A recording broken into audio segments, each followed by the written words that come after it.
This week on the Analog Circle Podcast, we get the full list and release dates for the new Mortal Kombat 11 characters included in the Kombat Pack. Xbox will not continue to put their exclusives on other consoles. We get a release date and price for Final Fantasy VIII Remastered.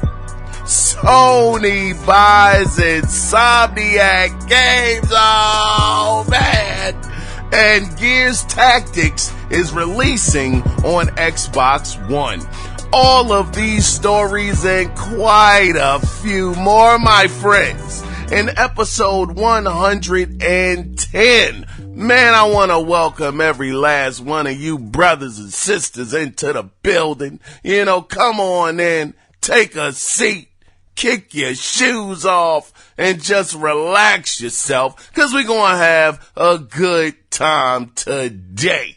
Now, before we get into the show, I want to let you guys know that you can find the podcast over on SoundCloud, Stitcher, iHeartRadio, and where's the other one? Audio Mac, I believe. If you feel like going over, and Apple Podcasts even, go over to those different places, download it there, and enjoy yourself. Enjoy yourself. Now, as every week, I want to go ahead and get this thing started with the feedback section, because that is my favorite part of the podcast. And if you would like to be a part of this section, you can do that two different ways. You can either call in at 443-216-9934 and let your voice be heard. Or you can email the podcast, and the email address is the Analog Circle Podcast at gmail.com. So let me go ahead and get into this email, because this was a good one, I gotta tell you guys. Let's see, where is it? All right, here we are, right here. Man, shout out to the brother, Mr. Free Fly Ferret. This brother sent in an email this week, and I do like this email. Now, the title of his email is A Bright Future.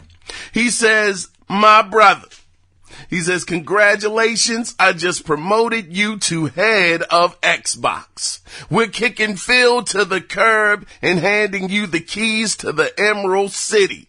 What would you do? What direction would you go? Save us. P.S. My streams are under Free Fly Ferret. Yeah, check out his streams, Free Fly Ferret. Go over there. Type in his name is spelled FREEFLYFERRET.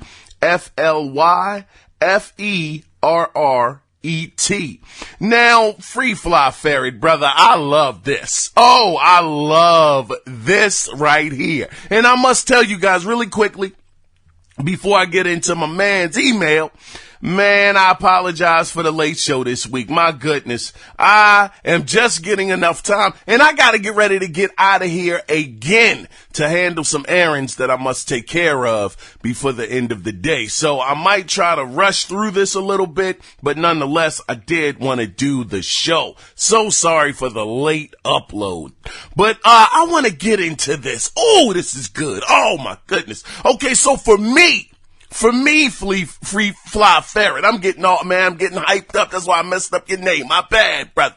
But the first thing I'm doing, as soon as I get into Phil's position, is I'm stopping. I'm not going to release Xbox exclusives day and date on the PC. I'm going to give them at least 6 months to a year to breathe, in order to give people some kind of incentive to continue to buy the console. PC guys have consoles. There's certain games that PC guys want to play. They can say, it's not 60 frames per second. It's not native 4K. But these guys, they do pick up, some of them, they pick up these consoles for these exclusives. Now, that is a big bunch of people. over there on the PC side. So in order to keep people coming back to your console, stretch it out. That's the first thing I'm doing. It is not coming day and date on PC. It may take 6 months. It may take a year, but you will not be getting it day and date. The second thing that I would do, Free Fly Ferret, is I would work on sequels to fan favorite franchises. Now we understand this has been a major problem in the Xbox house, getting sequels to games that people have been dying to get their hands on. Case in point, people have been wanting a new Conquer, Bad Fur Day. Well, I don't know if it'd be called Bad Fur Day, but a new Conquer game. People have been wanting Banjo. People wanted a sequel to Rise, a Rise 2, Quantum Break. We don't even have to do a sequel to Quantum Break, even though I would like that. I would definitely do a sequel to Quantum Break, but I would also do a sequel to Alan Wake. That would be the next thing that I would concentrate on. Making sure that we are appeasing and appealing to our core demographic, making sure that they are happy, making sure that we're giving them the games that they are asking us for. That would be the next thing that I would do.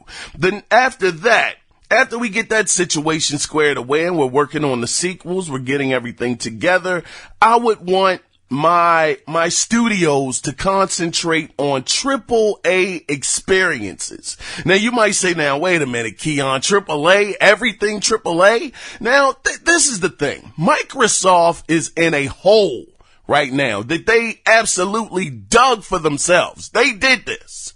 In order to get out of that kind of hole, you have to let the people know that you are really in it. You are trying to gain back their trust. And when you talk about, like Matt Booty has been saying, a lot of these guys are not going to be making triple A's. A lot of them are going to be doing double A's. And we can see this. Did y'all see that goodness, that bad, awful, doggone Battletoads? How slow that game is running, how the game looks? Man, come on. Come on. That is the reason why I would make sure that we are concentrating on triple A's. You can get back to the double A's once you get yourself back on track. But I would tell the studios, look, scrap all of that. We need double A heaters coming out of here. We don't need any of this okay, kind of average, not so good stuff because it's going in Game Pass. No, I need y'all to be on y'all grade A performance level, and let's make sure that we keep bringing out triple A experiences, because the only way that you can kind of make gamers forget, I mean, we don't always forget everything, but how you can be forgiven, the fastest way to be forgiven from gamers is to bring out some amazing software. Amazing games. The PlayStation 3 is a prime example. They stumbled out of the gate heavy and hard at the beginning.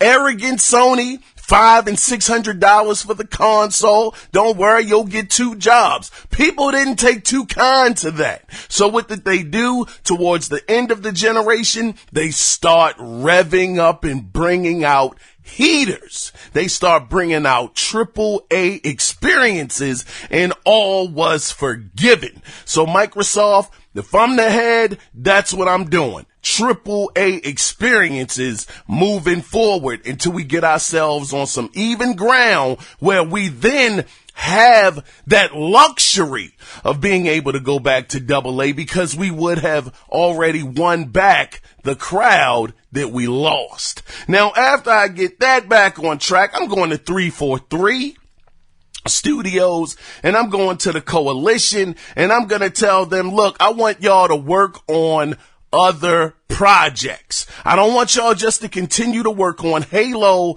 and Gears of War, or Gears, whatever the heck you want to call it. I know what I'm saying. I would tell them, y'all are free to work on any other AAA game that you have been thinking about, that you have been wanting to put into into the world, into the gaming world. You are free to do what you want to do outside of Halo and Gears. Let those two franchises sit dormant for a while, and you go out there and you make us another AAA experience that's going to be a multi-million-dollar seller.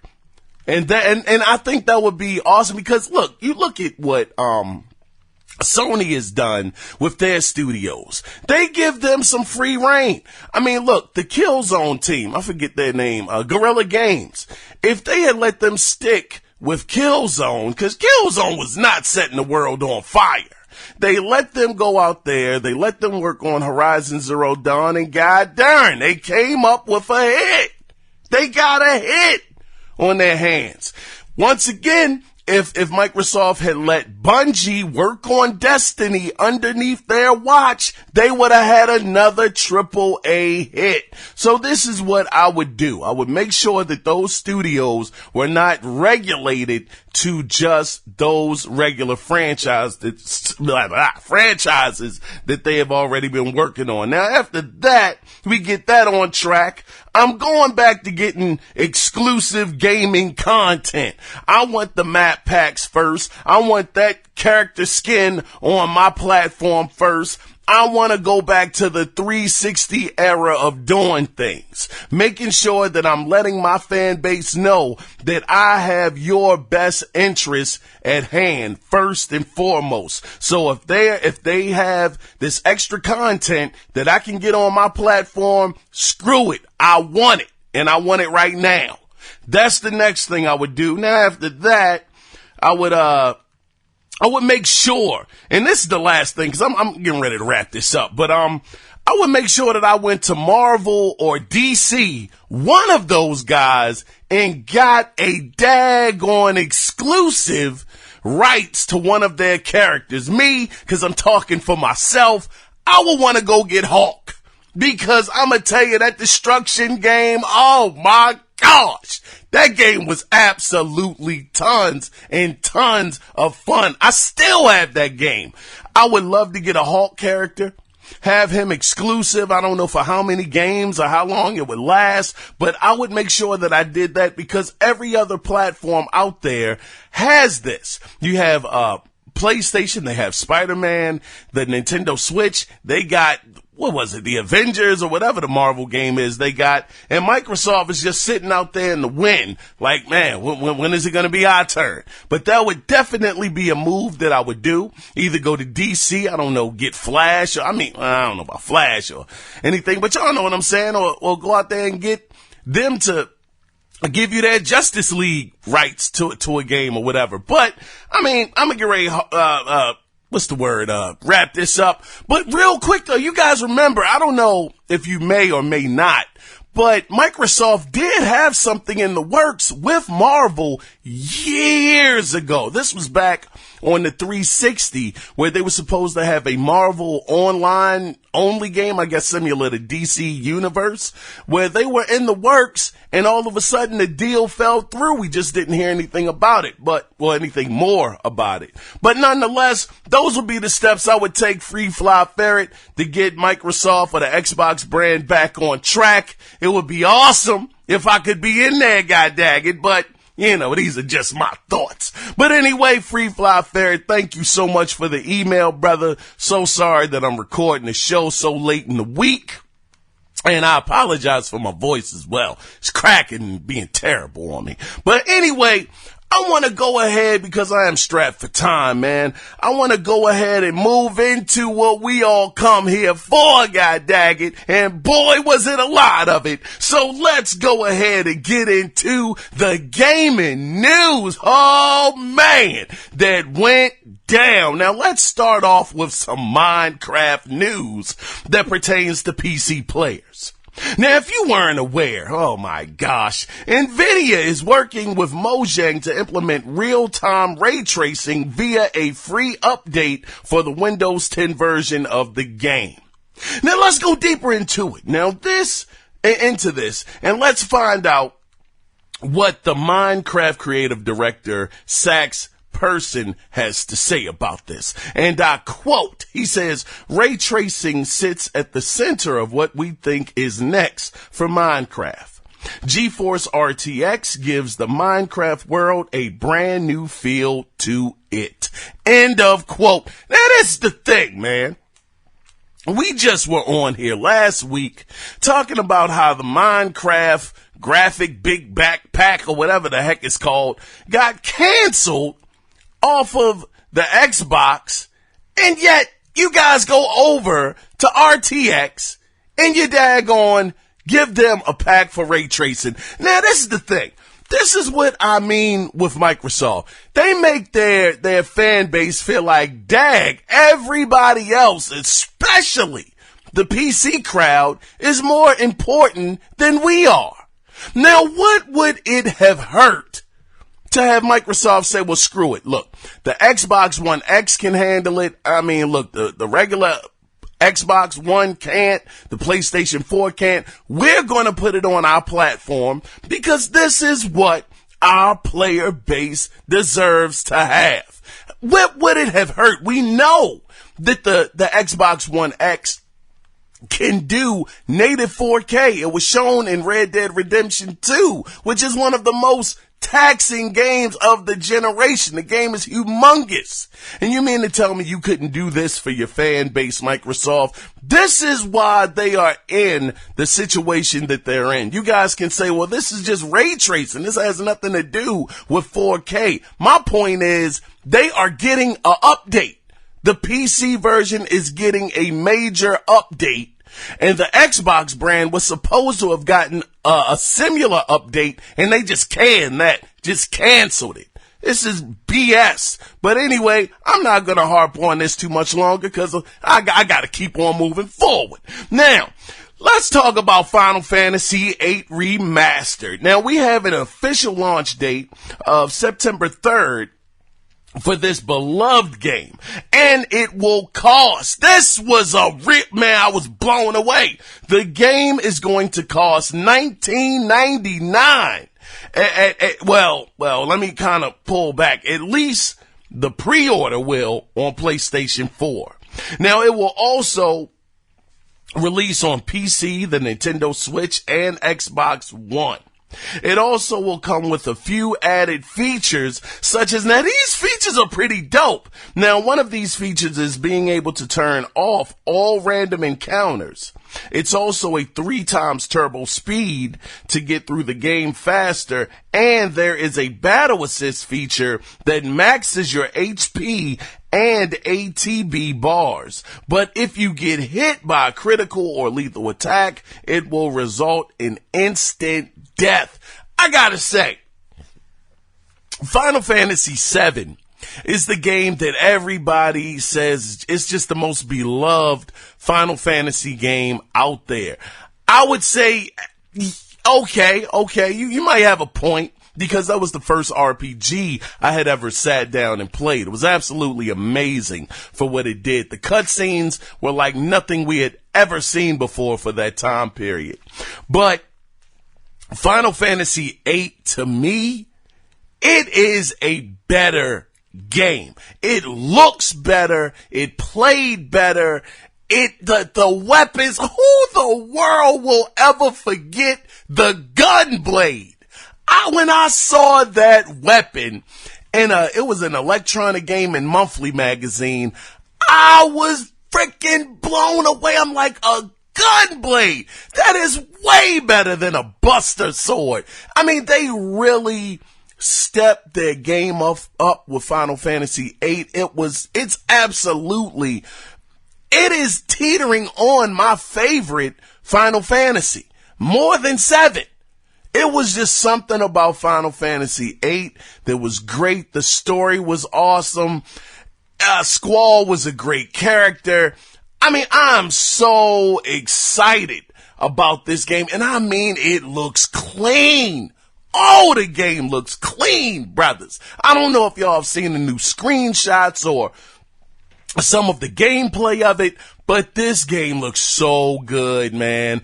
I'm very, very excited. He no longer has a pixelated face and being told that he's the most handsome guy in the party. This guy, it just, the team, I said this guy, the team is just done a great job at this game, and I can't wait to get my grubby paws on this one. Let's move on into some PUBG news. Now, it was announced that cross-platform play will be coming in late September. So now Xbox guys can go up against PlayStation guys. But this will not be an option for PC players because that platform is not included with this update. So they are excluded out of the equation. Now, I think that's the way you do it. I think that with Microsoft putting into the ecosystem that you can play against PC players and PC players can play against console players, that is an unfair advantage, god darn it. And I don't think that's something they should do, but it looks like PUBG, they're taking a different approach, and they're making sure that it stays just strictly on the console side. This is another game going cross-platform. This is absolutely incredible. I mean, good grief. First Call of Duty and now PUBG. And I mean, Destiny 2 is letting you cross save. I mean, the gaming landscape is changing pretty drastically. So congratulations to PUBG for this move. This is cool. And I'm sure people are going to enjoy it. Now that is the thing. Now I want to get into some very interesting PlayStation news because this is very interesting. What's his name? The Sony Games Studio chairman, Sean Layden, had a conversation with Bloomberg about Sony's focus on their exclusives. And this is what Mr. Sean Layden had to say, and I quote, "We must support the PlayStation platform. That is non-negotiable. That said, you will see in the future some titles coming out of my collection of studios which may need to lean into a wider installed base." End of quote. Internet went crazy. Everybody went insane when this was said. Oh man, Xbox is getting some of Sony's stuff. Nintendo is going to get some of their stuff. Calm down, brothers and sisters. Calm down. Now, this is the thing. They actually have a game, which what Sean Layden was saying, and it was PC related. They actually have a game called Ready Set Heroes that's actually coming to the Epic Store on October 1st. So he's saying that these smaller titles, they're going to make sure that they may need some extra traction. They may have to be on PC, but I highly doubt that Sean Layden was saying in any way, shape, form, or fashion that we would see a Last of Us 2 on the PC or, let's say, a Horizon Zero Dawn on the PC. I don't think that is the case. I think that like he said, smaller titles, these games that just may need an extra push. Now, like he said, it's non-negotiable.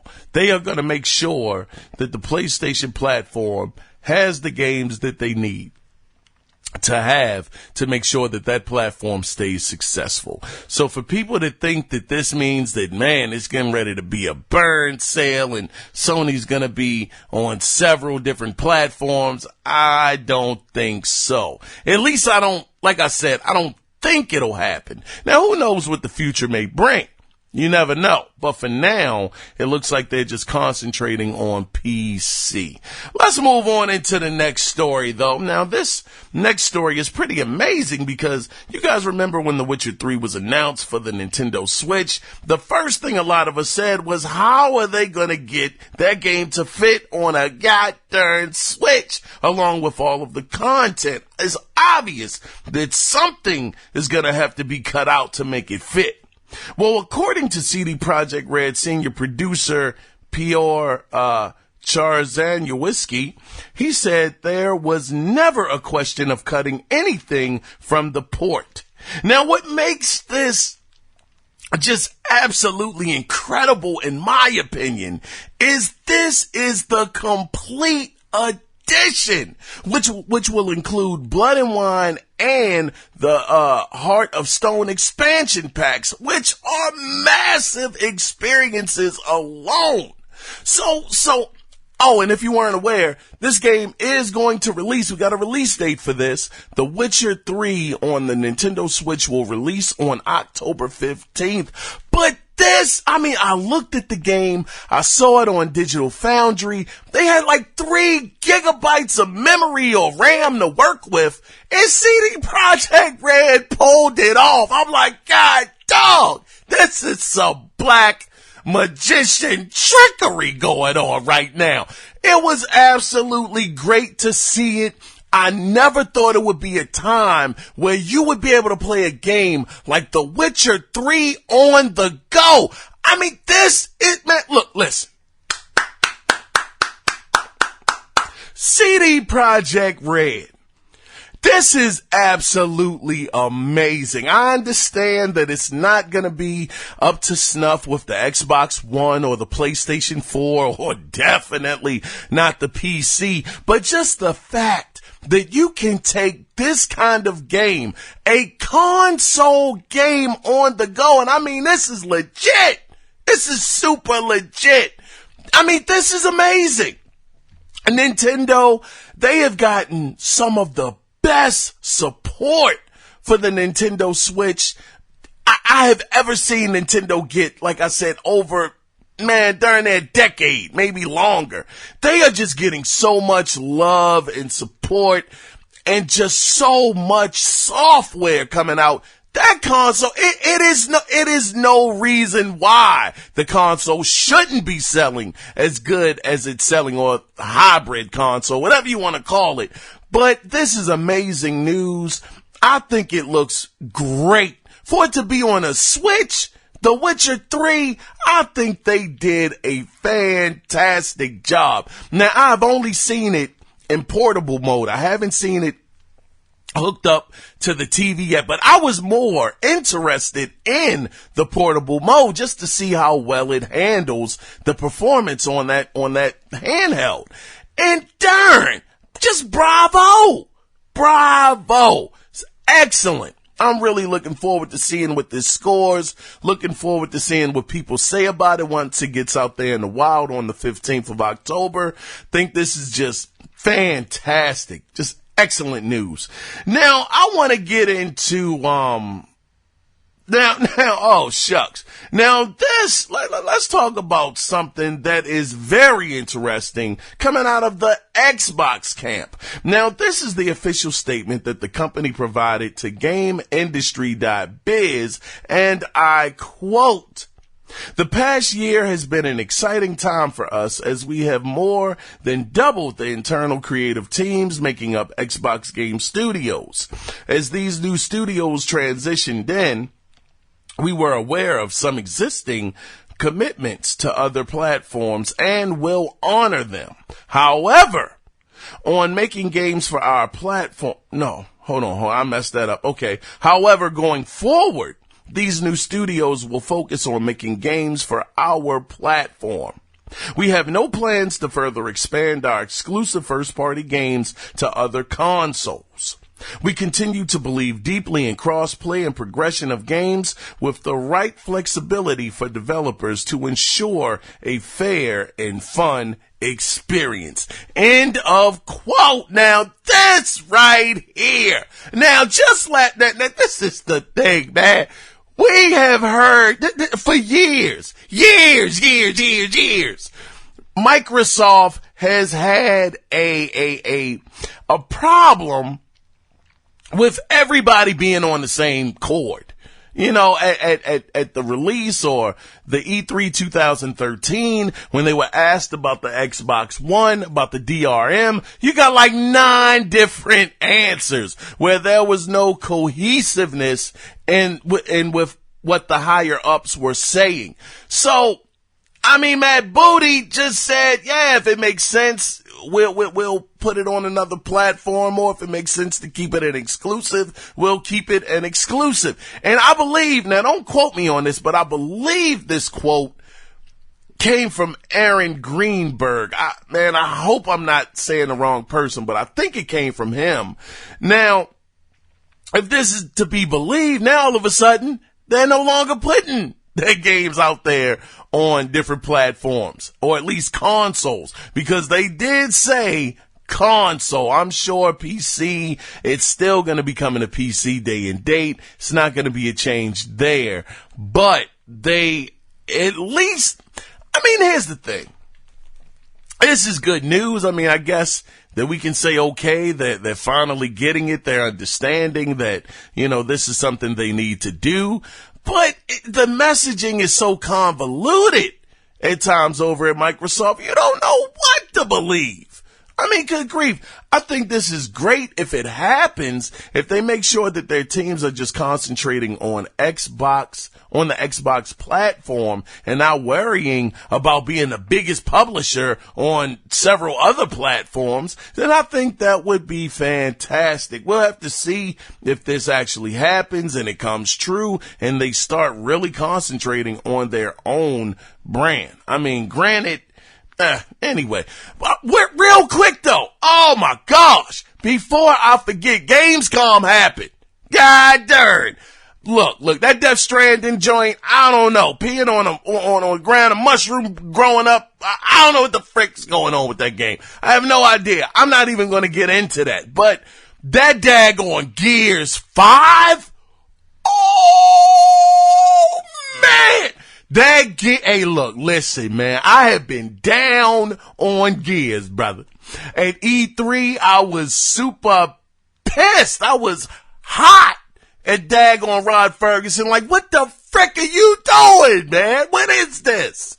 But I gotta say, God dang, did y'all see the campaign footage? Oh, man, I'm losing my voice. Man, I saw that. And I said, sheesh, I am actually hyped up to play this game. I'm not big into the horde mode or anything like that, or even the multiplayer, but them having the different abilities. I think Kate turns invisible. The guy with the shades on, he, got to see through walls and shoot through the walls. Man, Gears 5 is looking decent. It's looking legit. It's looking like it could be, look, listen. It might not win Game of the Year, but I think it should at least, by the way it looks right now, be nominated. Now I don't know. We might get the game. It might be different, but from what I saw, man, that game looks fantastic. Now the rest of Gamescom, I really didn't get a chance to, check it out too much. I was busy working. That was the main thing I looked up, man. Like I said, the Kojima thing. Anyway, let's move on. Shoot, I got a bad habit of rambling. Now Rockstar, they just can't get out of the news. Whether it's Bully, Grand Theft Auto 6, or Red Dead Redemption 2 related. They are just staying in the news. Well, you never know which one it is. But this week, now, take a guess. If you got, now, I messed that up. God darn, I messed all of that up. Look, listen, I'm gonna get right to it. It's a rumor that came out to us, and this comes all the way from Kotaku in Australia. Now, it looks like, Australia have banned a new Rockstar project that is codenamed Bonaire. Now, to me, this name means nothing, but as the article pointed out, Bonaire is a southern Caribbean island not too far off the coast of Venezuela. Now, where the connection comes from is, if you've ever played Red Dead Redemption 2 and you made it far enough, you would remember that spoilers in 3, 2, 1, you got stuck on a Caribbean island. So could this mean possible single player DLC or more online content? I guess we'll have to wait and see. Heck, man, maybe it's Max Payne 4. I don't know. But this was the latest rumor this week. I'm not going to harp on it too much more. I don't even know if I pronounced the Bonaire right or whatever, but that's what it looks like. Anyway, moving into some Nintendo news. Ori and the Blind Forest releases on the Nintendo Switch on September 27th. God darn, I tell you, this is great. This is great. I mean, look, this is rich. Look, you just got Cuphead a couple of months ago. Now you got Ori and the Blind Forest. Am I really saying it's great? Like, yeah, this is really great? No, I'm not. I mean, I'm being facetious. But, I guess the way that it was explained, though, I mean, Moon Studios, they are really not a part of Microsoft's first party, and neither is MDHR. These are third parties that made exclusives on the platform. So thinking of it from that perspective, I can understand. I can definitely understand how those deals probably came about. Matter of fact, I think it was either Aaron Greenberg or Phil Spencer that actually commented on this and said, actually, it was Aaron Greenberg. I'm pretty sure it was, because Paris over at Gamertag Radio, he did an interview with Aaron Greenberg, and he asked him some very, very good questions. I mean, shout out to Paris Lilly over there at Gamertag Radio. Definitely check that interview out. He did a great job. But anyway, I'm rambling. Let's go ahead and move on. Well, it's official. Oh, man. Sony has acquired Insomniac Games. Now, they are officially under the umbrella of Sony, making them the 14th first-party studio. And you know what this means. Oh, what a dagger to the heart. To the daggone Xbox brethren. This means that Sunset Overdrive is now a Sony IP. Oh, my goodness. Man. This is just, look, brother, god dang, man. Here we go again. We wanted a sequel. Microsoft wouldn't greenlight a sequel to Sunset Overdrive. I don't care if it wasn't a big seller. The thing that I continuously say about Sony is they're not a lot, but they have a good amount of games that they know aren't gonna set the world on fire, but they release them. The Yakuza franchise over here in the States, it has not been a big franchise up until recently, but I didn't know that joint goes all the way back to the PlayStation 2 era. I mean, that's how long it's been built. Well, that's by Sega too. That's not really a Sony IP, so let me take that back off the table. My bad. But they knew that The Last Guardian wasn't going to do gangbusters, and they released it because the fan base wanted it. They do take chances. Gravity Rush, that was another game. I'm sure they knew it wasn't going to set the world on fire, but they wanted to be diverse. I think that everybody knows that most of the time, the first game never does as good as it could potentially do. So you get the first game out there, you get a bit of a buzz about it. It's a decent game, want a sequel, and you let the sequel come out. Usually the sequel performs better than the previous title did because it has more of a fan base. People are more aware of it. And for them just dropping the ball on, signing another deal with Insomniac to do a Sunset Overdrive 2, Sony just said, man, look, we got to swipe y'all up. Look, we've been working together. We've been living together for forever. I'm ready to go ahead and make this thing official, put a ring on your finger. You can ready to be mine forever.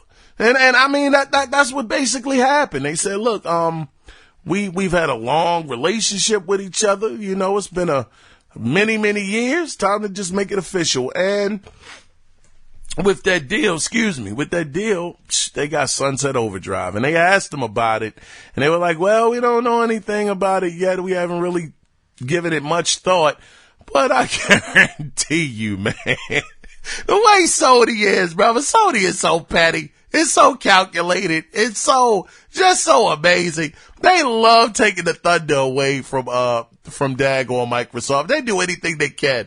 Microsoft comes off of showing some amazing footage of Gears 5. Everybody's pumped up. Everybody's like, man, Gears is looking like it's in great hands. And all of a sudden, they do this over via a tweet. Oh, yeah, we bought Insomniac Games. Boom! boom, just blew up the whole spot. And that's all everybody is talking about is god daggone Sony buying Insomniac. Insane. They are so calculated. God darn. Let's move on, man, into more Gears news. Now, Rod Ferguson has officially come out and confirmed that Gears Tactics will be coming to the Xbox platform. When he was asked on Twitter who would be handling the development of Tactics, Ferguson revealed that Splash Damage are doing the development, not the Coalition. Now, Splash Damage, their name might sound familiar because they worked on Gears 4's multiplayer and Halo Master Chief Collection. So this is great to know that at least Xbox fans will be getting Gears Tactics. Everybody thought that the Xbox One would, but at the time, it was just known that it was going to be a PC exclusive. So it's good that it's coming out, but nobody knows when. Moving into the final story now, Mortal Kombat 11 fans. We have the full roster of characters that will be included in the Kombat Pack.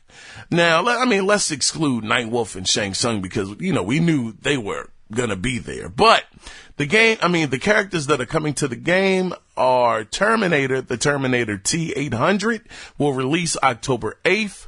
Sindel releases on November 26th. The Joker. Oh, the Joker. He releases January 28th. And even though he's not much of a surprise because we did go over him as well, but Spawn will be coming to the game on March 17th, which is, I just thought about that. They got two comic book characters. They got the Joker and Spawn. I wonder what the heck the Joker is going to be doing in Mortal Kombat. Oh my gosh, that would be dope. And I remember, golly, I'm forgetting his name, the guy at NetherRealms. Ed Boon. I remember he said in an interview a couple of months ago that he would love to have a crossover. Oh, what was that crossover? A Mortal Kombat Marvel crossover. It was some just insane crossover idea. And just the fact that he was able to get two of these comic book characters from two different places, Image Comics and DC. It could happen. Who knows? But anyway, any goddamn way. That is the end of the gaming news this week. My goodness. Oh man, this was a terrible show, brother. This was terrible. I had my notes screwed up, but you know what? This is what I do every week, man. This is what I do. So we will be back right after. In the final section, this is what I'm talking about. Messing up. We will be back after this week's video game theater to get into the final section of the podcast. Anyway, stay tuned, guys. God dang. Cyber Driver. Hit him with the code flurry, Chip. Jimmy Siska is...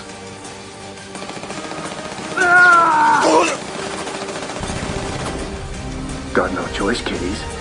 Follow me or die. Devin Von Devin. We gotta get these hackers somewhere safe. They aren't hackers, Devin. They're just script kiddies. Hey, the car answered. This ain't your mama's smart car. I think next time we're gonna need a higher firewall, pal. Cyber Driver. Action hero bad. Talking car. Admit it, Josh. The car is cool.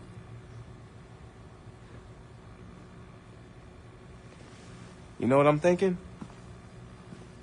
We cut our own version of that trailer. And that car is gonna help us do it. Real? Wouldn't have us a ton of followers. Look, first, Josh and I will go to the studio to get that script.